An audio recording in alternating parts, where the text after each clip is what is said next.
갈라디아서 2장 20절 말씀은 참으로 너무나 중요한 말씀입니다. 만약에 어떤 사람이 우리에게 그리스도인들 당신들 뭐 하는 사람들입니까? 그리스도인들의 정체가 무엇입니까? 라고 묻는다면 그 답은 갈라디아서 2장 20절에 있습니다. 또한 우리가 예수님 믿고 세례도 받고 거듭난 그리스도인으로 살아가는데 왜 여전히 우리 삶 속에는 혈기가 있고 욕심이 있고 음란함과 게으름과 수많은 정욕들이 우리를 붙들고 있는가? 왜 그럴까요? 그 답이 갈라디아서 2장 20절에 있습니다. 왜 우리는 주님을 주님이라 고백하면서 여전히 우리는 눈앞에 있는 환경과 조건에 마음을 뺏기고 그래서 근심하고 걱정하며 살아갑니까? 그 답이 갈라디아서 2장 20절에 있습니다.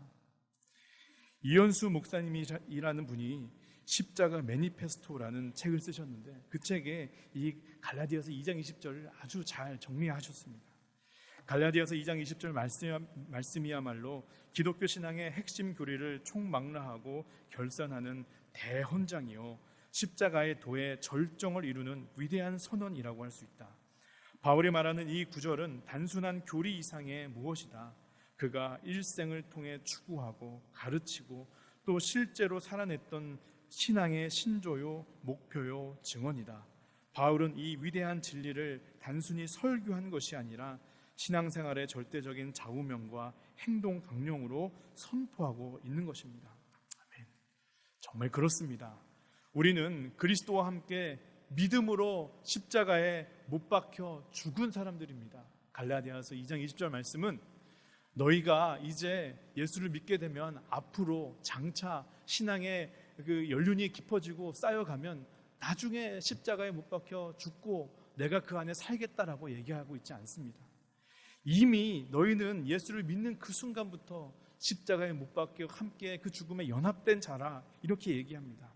그리고 그 죽음으로 이제는 내 안에 내가 산 것이 아니라 오직 예수 그리스도가 사셨다. 예수가 우리 삶의 주인 되셨다. 그 예수가 이끄는 삶을 산다. 그렇게 말씀하십니다. 그리고 그것에 동의하고 믿고 따르는 것이 바로 그리스도인 예수님의 사람, 그들의 정체성인 것입니다. 많은 그리스도인들이 고민합니다. 왜 우리 삶 속에 이렇게 변화가 잘 일어나지 않는가? 여러분 그렇지 않습니까? 지난 영성 수련회 우리가 얼마나 귀한 말씀 들었습니까? 믿음에 대해서, 기도에 대해서, 실현에 대해서, 사랑에 대해서 말씀 들었습니다. 큰 은혜가 우리 가운데 임하였습니다. 그런데 여러분, 우리가 그 말씀 듣고 여러분들의 삶이 정말 그렇게 변화되셨습니까? 그 주제가 깊은 곳으로였는데 우리의 믿음이, 우리의 기도가 정말 더 깊어지셨음을 여러분도 경험하십니까? 정말 시련과 고난이 우리 가운데 여전히 있지만 이제는 그 모든 걱정과 염려들 다 하나님께 맡기고 이제 그렇게 그곳에서부터 자유하였음을 여러분 정말 고백하십니까? 혹은 사랑에 대한 말씀 들었는데 정말 원수들, 정말 용서하기 어려운 사람들도 우리가 그 사랑의 마음으로 품게 되는 삶의 변화가 우리 가운데 있었는가 하는 것입니다. 또한 우리 지난 4주 동안 들은 청지기에 대한 말씀 있지 않습니까? 시간의 청지기이다, 건강의 청지기이다, 물질의 청지기이다, 환경의 청지기이다. 여러분 정말 그 말씀 믿고 은혜 받아서 정말 청지기로서 여러분들의 삶이 변화되셨습니까? 정말 돈지갑 회심하셨습니까? 우리가 그 앞에 늘 하는 고백이 있죠. 주님, 정말 그러고 싶은데요, 마음은 원인데 육신이 연약하여 우리가 잘 그렇게 살지 못했습니다. 죄송합니다. 이것이 늘 반복되는 우리의 신앙의 단계인지 모르겠습니다. 우리가 변화를 생각할 때 우리의 변화는 하나님이 제일 잘 아시겠죠. 그런데 사람 중에 우리의 변화를 가장 잘 아는 사람들은 아무래도 가족들일 것입니다. 우리가 정말 변화되어서 정말 말씀에 은혜 받고 그 말씀에 순종하는 사람이 되겠다 다짐하여서, 그래서 우리의 언어가 달라지고 삶의 모습이 달라졌는데 그것들을 가장 잘 아는 사람이 함께 사는 가족들 아니겠습니까? 가족들이 모른다면 변화됐다라고 말할 수 있을까요?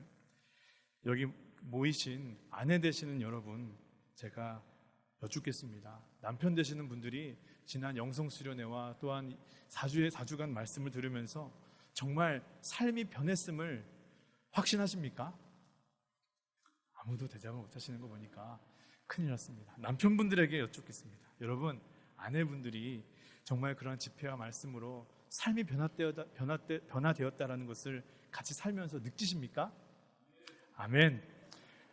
여러분, 어쩌려고 아멘 안 하십니까? 저 책임 안 집니다. 네. 한 교회에서 여자 성도님들을 위한 강의가 열렸습니다. 남편과 갈등하는 그런 원인과 이유에 대해서 나눕니다. 그 강사 목사님이 그 근본 원인이 무엇인가, 서로가 서로 죽이지 않는 자기 자신에게 있지 않은가, 다 자신의 옳은 소견으로만 나아가고 상대방은 틀렸다고만 하니 어떻게 갈등이 생기지 않겠는가. 그러면서 여자들은 이해할 수 없는 남자들의 그러한 언어들, 또 그런 습성이라고 할까요? 그런 모습들을 강사 목사님이 이야기하니까 여자 성도님들이 고개를 끄덕입니다. 그래서 그랬구나. 그래서 갈등이 있었구나.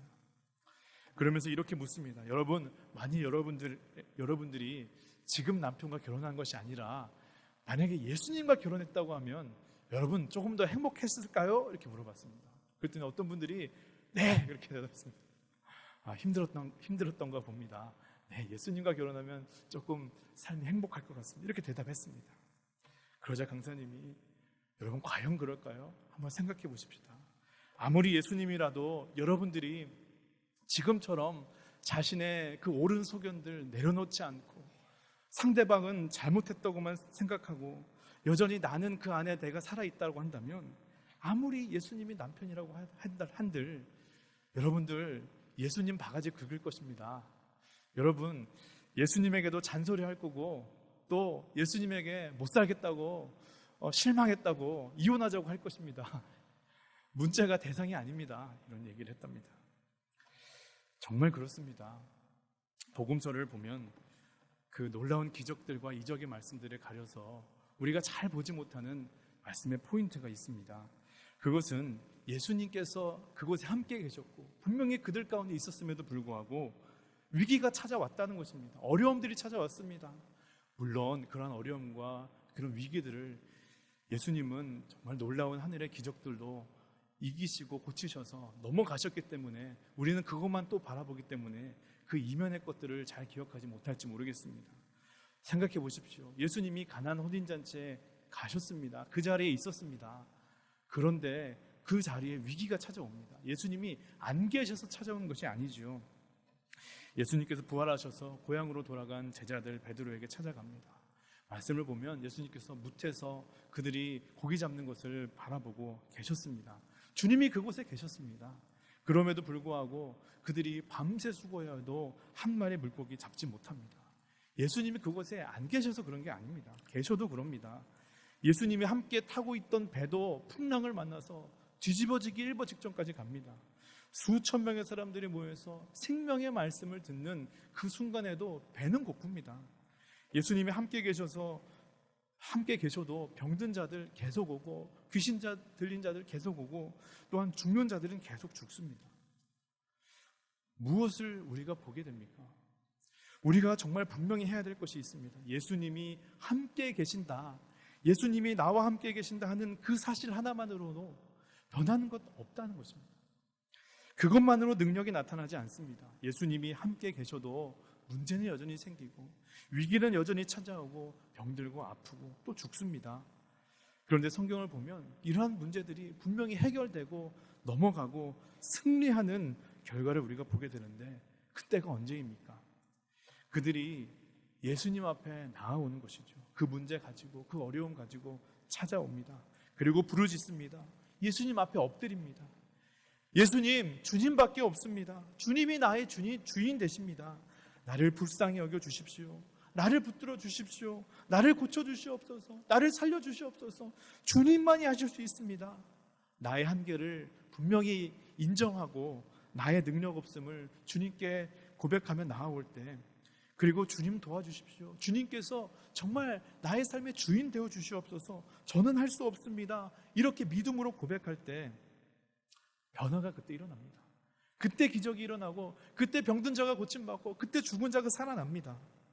분명한 것은 주님이 우리 삶 속에 함께 계시는데 지금도 우리 가운데 함께 계시고 저와 여러분들 마음속에 주님이 계시는데 여전히 내 삶의 주인은 나이고 주님은 손님으로 계신다면, 여전히 내 인생의 주인공은 나고 주님은 조연으로밖에 계시지 않는다면 우리 가운데 바뀌는 것 없습니다.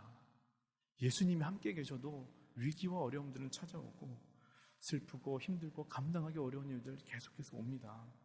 성경을 많이 읽으면 괜찮습니까? 좋은 설교 많이 들으면 괜찮습니까? 교회에서 일을 많이 하면 우리가 변화됩니까? 그렇지 않습니다. 변화는 내 안에 내가 죽고 내 안에 예수 그리스도가 사셔서 우리 삶의 주인 되실 때 변화는 그때 일어나는 것입니다. 어떤 사람이 죄를 생각할 때 영어로 sin, S-I-N이라고 하는데 이것을 성경적 관점에서 보면 sin의 I를 대문자로 써야 된다, S와 N은 소문자로 쓰고 이렇게 화면처럼 이렇게 써야 한다, 이렇게 얘기합니다. 그러면서 하는 말이 우리가 계속해서 죄를 짓는 이유가 무엇인가, 우리가 변화되지 않는 이유가 무엇인가, 우리가 주님께서 정말 우리 삶의 주인 되시기를 원하시는데 그렇게 되지 못하는 이유가 무엇인가? 죄 때문인데 그 죄를 가만히 보면 아이가, 내가, 내 자아가 그 가운데 그 중심에 있기 때문에 우리가 주님이 우리 삶 속에 주인 되지 못한다, 우리가 그렇게 해서 계속 죄를 짓게 된다, 이런 얘기를 합니다. 제가 무릎을 쳤습니다. 정말 그렇다. 우리가 예수님 믿는다고 하면서 왜 우리 안에 여전히 교만이 있고 욕심이 있고 우상 숭배하고 육신의 정욕, 안목의 정욕, 이상의 자랑들, 왜 그런 것이 우리의 삶에 가득한가? 왜 우리가 여전히 반복해서 죄를 짓고 중독의 문제를, 죄 때문인데 그 중심에 내가 서 있기 때문이죠. 복음을 알지만, 예수를 믿지만 그 예수가 우리 삶 가운데 그 중심에 서지 못하니 예수님이 우리를 죄의 문제에서 변화시키지 않는 것이 아니라 여전히 살아있는 내가 그 변화를 거절하는 것이죠. 그것을 방해하는 것입니다. 로마서 7장 7절부터 25절 한 17절, 18절 되는 이 구절 가운데 사도 바울은 내가, 나는, 내게, 나의, 나를, 나라는 그 대명사를 무려 32번이나 언급합니다. 바울은 로마서 7장에서 계속해서 부딪히는 이 문제, 예수님이 나의 삶의 주인 되어야 되는데 나의 자아가 그곳에 있어서 그렇게 되지 못하는 그 문제에 대해서 심각하게 고민합니다. 그래서 나는, 내가, 내게, 나의, 나를, 나에 대해서 그렇게 고민하며 로마서 7장 24절에 그가 얘기하는 것이 오호라 나는 공고한 자로다. 이 사망의 몸에서 누가 나를 건져내랴. 이 문제가 해결이 되지 않는 것입니다. 내가 그 중심에 서 있으니 내릴 수 있는 결론은 주님, 나는 곤고한 자입니다. 이 사망의 몸에서 나를 좀 건져내어 주시옵소서. 여러분, 이 문제로 정말 기도해 본 적 있으십니까? 주님, 내 안에 내가 너무나 많습니다. 여전히 내 자아가 시퍼렇게 살아서 주님께서 내 삶의 주인 되시는 것을 방해합니다. 그렇게 하지 못하게 합니다. 오 주님, 나는 정말 곤고한 자입니다. 우리에게도 이러한 고민과 울부짖음이 있어야 될 줄 믿습니다. 그런데 놀라운 것은요, 사도 바울은 역시 사도 바울입니다. 이 문제를 해결합니다. 어떻게 해결합니까? 이어지는 말씀, 로마서 8장 8절에서 11절 말씀을 우리 한 목소리로 함께 합독하겠습니다. 시작. 육신에 있는 자들은 하나님을 기쁘시게 할 수 없느니라. 만일 너희 속에 하나님의 영이 거하시면 너희가 육신에 있지 아니하고 영에 있나니 누구든지 그리스도의 영이 없으면 그리스도의 사람이 아니라. 또 그리스도께서 너희 안에 계시면 몸은 죄로 말미암아 죽은 것이나 영은 의로 말미암아 살아있는 것이니라. 예수를 죽은 자 가운데서 살리신 이의 영이 너희 안에 거하시면 그리스도 예수를 죽은 자 가운데서 살리신 이가 너희 안에 거하시는 그의 영으로 말미암아 너희 죽을 몸도 살리시리라. 아멘. 사도 바울이 찾은 답은 한마디로 이제는 나의 삶 속에 내가 사는 것이 아니라 예수 그리스도가 나의 삶의 진정한 주인 되신다면, 오직 내 안에 그리스도께서 사신다면 이 문제가 해결된다라고 바울이 이 비밀을 발견합니다. 그리고 그 고민이 해결되었습니다. 바울이 고민했던 자아의 문제, 죄의 문제, 그를 얽매고 있었던 많은 것들에 대해서 그가 자유함을 얻습니다. 정말 그렇습니다. 나는 죽고 예수로 살게 되면, 그래서 주님께서 우리의 삶의 진정한 주인 되시면, 여러분 생각해 보십시오. 우리가 고민하고 우리가 염려하고 정말 우리가 눈물로 기도하는 많은 것들이 해결됩니다. 주님이 나의 삶의 주인이신데 나는 거기에서 죽었는데 해결 안 될 게 무엇이겠습니까? 2주 전에 뉴저지 연합교회에서 열린 유기성 목사님이 인도하시는 예수 동행 세미나에 제가 참석했습니다. 사실 그 참석하고 그 계속해서 부어주시는 주님의 마음이 계셔서 제가 오늘 이 설교까지 이어진 것이 아닌가 또한 그렇게 생각도 듭니다. 목사님께서 우리가 정말 예수와 함께 죽었다고 믿음으로 받아들이고 선포하는 것이 얼마나 놀랍고 위대한 일인가, 그 말씀을 하시면서 이러한 예화를 나눠주셨습니다. 2016년에 LA에서 선교사 대회가 있었답니다. 그래서 유기성 목사님이 그 강사로 초청받아서 전 세계에서 모인 한인 선교사님들에게 말씀을 전하시는데, 그 주제 역시 나는 죽고 예수로 사는 그 복음에 대해서 이야기했답니다. 선교사님들이라고 하면 우리가 생각하기에 당연히 나는 죽고 그 안에 정말 예수 그리스도가 살았기 때문에 선교사가 된 것이 아닌가 생각을 하지만, 그곳에 모인 많은 선교사님들이 가슴을 치고 회개하고 큰 은혜를 받는 일들이 있었다는 것입니다. 집회를 마치고 숙소에 왔는데 목사님께 카톡이 하나가 왔답니다. 믿기 힘든 소식이었습니다. 내용이 이렇습니다. LA 아주사 퍼시픽 대학에서 열린 두 번째 날 저녁 집회 가운데 파라과이에서 오신 배 선교사님께서 심장 영혼내 충격으로 저녁 8시 사망했습니다. 목사님이 그걸 보는데 마음이 덜컥했답니다. 집회를 인도하는데 사람이 죽은 거예요. 얼마나 그 마음이 힘들고 어려웠겠습니까? 그 카톡방에 있는 사람들이 놀래서 기도합니다. 어떻게 된 겁니까? 장례는 언제입니까? 장지는 어디입니까? 댓글들이 달렸답니다. 근데 그 보낸 사람이 금방 또 이렇게 카톡을 보내더랍니다. 사망했습니다 라고 본인이 선포하셨습니다. 그럼 이해되시죠? 네. 그 선교사님이 그날 받은 은혜가 커서 나는 죽고 예수로 사는 복음이 너무나 위대하고 놀라워서 나의 옛 자아에 대해서 그렇게 죽음을 선포하셨답니다. 그래서 사람들에게 이렇게 알렸는데 그 문자가 그렇게 들어갔답니다. 잠시지만 얼마나 놀랐는지 몰랐다고 목사님이 말씀하시는데 저도 한참 웃었습니다. 요한복음 1장 12절에 보면 영접하는 자 곧 그 이름을 믿는 자에게는 하나님의 자녀가 되는 권세를 주셨다.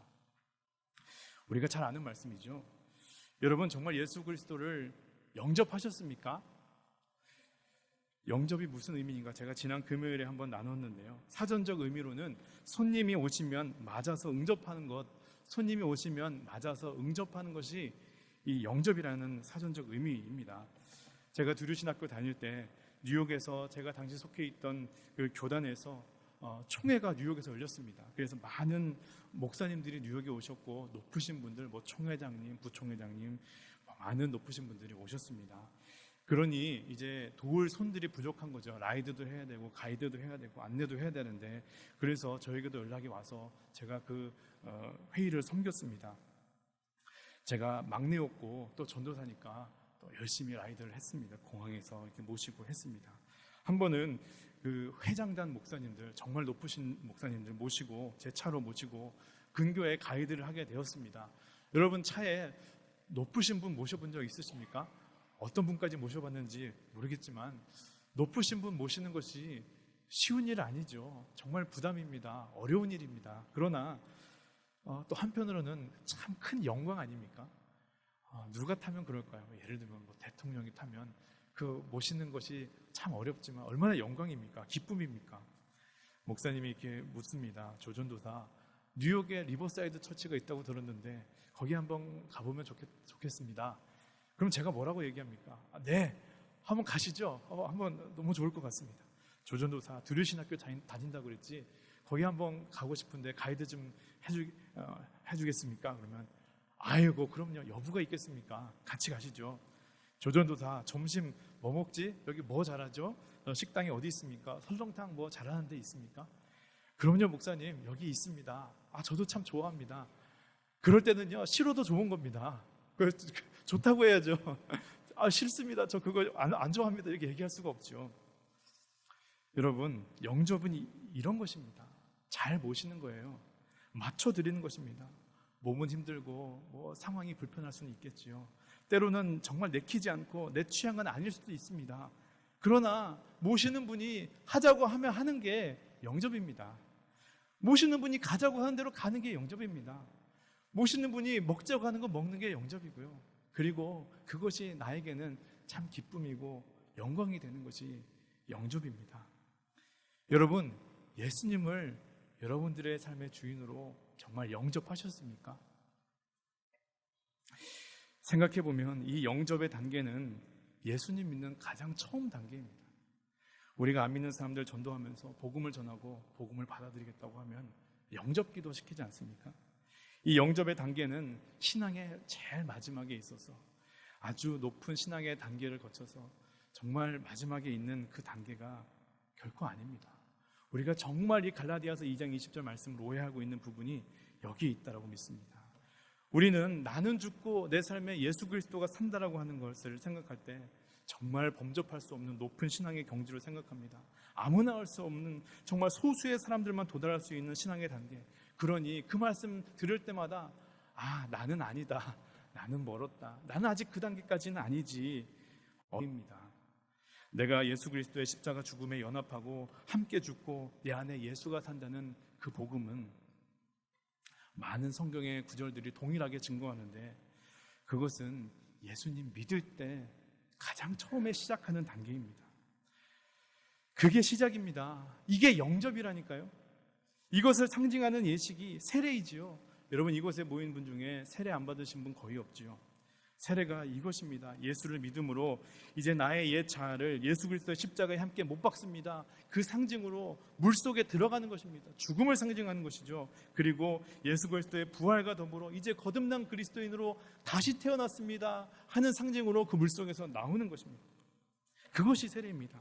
로마서 6장 4절의 말씀, 그러므로 우리가 그의 죽으심과 합하여 세례를 받음으로 그와 함께 장사되었나니 이는 아버지의 영광으로 말미암아 그리스도를 죽은 자 가운데서 살리심과 같이 우리로 또한 새 생명 가운데서 행하게 하려 함이라. 세례가 바로 이런 의미입니다. 동일하게 로마서 6장 6절에도 이렇게 얘기합니다. 우리가 알거니와 우리의 옛사람이 예수와 함께 십자가에 못 박힌 것은 죄의 몸이 죽어서 다시는 우리가 죄에서 종노릇하지 아니하려 함이니 이는 죽은 자가 죄에서 벗어나 의롭다 하심을 얻었습니다. 여러분, 옛 자아가 죽는 것을 두려워하지 마십시오. 걱정하지 마십시오. 주저하지 마십시오. 나의 옛 자아는 예수 그리스도와 함께 십자가에 못 박혔다. 이제 내 안에 사는 것은 내가 아니라 예수 그리스도이다. 여러분, 믿음으로 선포하시길 바랍니다. 그 선포하는 순간, 그 순간이 우리가 믿음의 삶으로 나아가는 순간입니다. 그 순간이 진짜 우리가 그리스도인 되는 순간입니다. 그 선포하는 순간이 우리의 삶이 정말로 변화되는 그 순간인 줄을 믿습니다. 말씀을 정리합니다. 어제 참 교회에 아픈 일이 있었죠. 사랑하는 하나님의 딸 우리 최종숙 권사님 하나님의 품으로 가셨습니다. 제가 마지막 임종을 그 마지막 가시는 길을 함께 지키면서 하나님께 기도했습니다. 하나님, 이 권사님, 우리 최 권사님 이 땅에 오셔서 참 많이 수고하고 고생했는데 이제 그 장막에 육신의 장막들 다 벗고 수고하고 무거운 것들 다 내려놓고 이제 하나님의 품으로 가십니다. 탕자가 돌아올 때 정말 버선발로 나와서 그 아들을 끌어안아 주셨던 하나님, 권사님 주님께 올라갈 때 그렇게 안아주십시오. 영원한 하늘나라 하나님의 품에서 진정한 평안과 쉼을 이 권사님에게 주님 허락하여 주시옵소서. 제가 이렇게 기도하면서 정말 확신으로 믿음으로 선포했습니다. 권사님 지금 하나님의 품에서 안식하고 계신 줄 믿습니다. 그러면서 제가 교회로 돌아오는데 이러한 생각을 합니다. 권사님께서 누릴 그 하늘에 그 세상에 줄 수 없는 진정한 평안과 안식들, 그러한 것들은 육신의 죽음 이후에만 누릴 수 있는 특권인가? 그런데 결코 그렇지 않습니다. 예수님은 여러 번 말씀하시는데 하나님의 나라가 이미 이 땅에 임하였다. 하나님의 나라는 너희 안에 있느니라 여러 번 말씀하시고 강조하십니다. 오늘 우리도 주님, 내가 그리스도와 함께 십자가에 못 박혔습니다. 나는 죽었습니다. 이제 내 안에 오직 예수님만 사십니다. 주님만이 내 삶의 주인이십니다. 진정으로, 전심으로 우리가 그 고백할 수 있다면 이 땅에서도 우리는 그러한 놀라운 기쁨과 평안과 안식을 누리며 살 수 있는 것입니다. 여러분, 무엇이 걱정이십니까? 무엇이 두려우십니까? 우리가 죽었는데 내가 죽었다고 하면 무엇이 두렵습니까? 죽은 사람이 염려가 있습니까?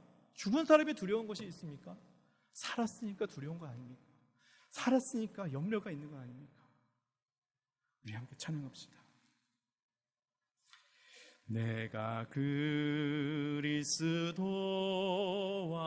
그리스도와 함께 십자가에 못 박혔나니 그런즉 이제 내가 산 것 아니. 아멘. 오직 내 안에 예수께서 사신 것이라. 이제 내가 육체 가운데 사는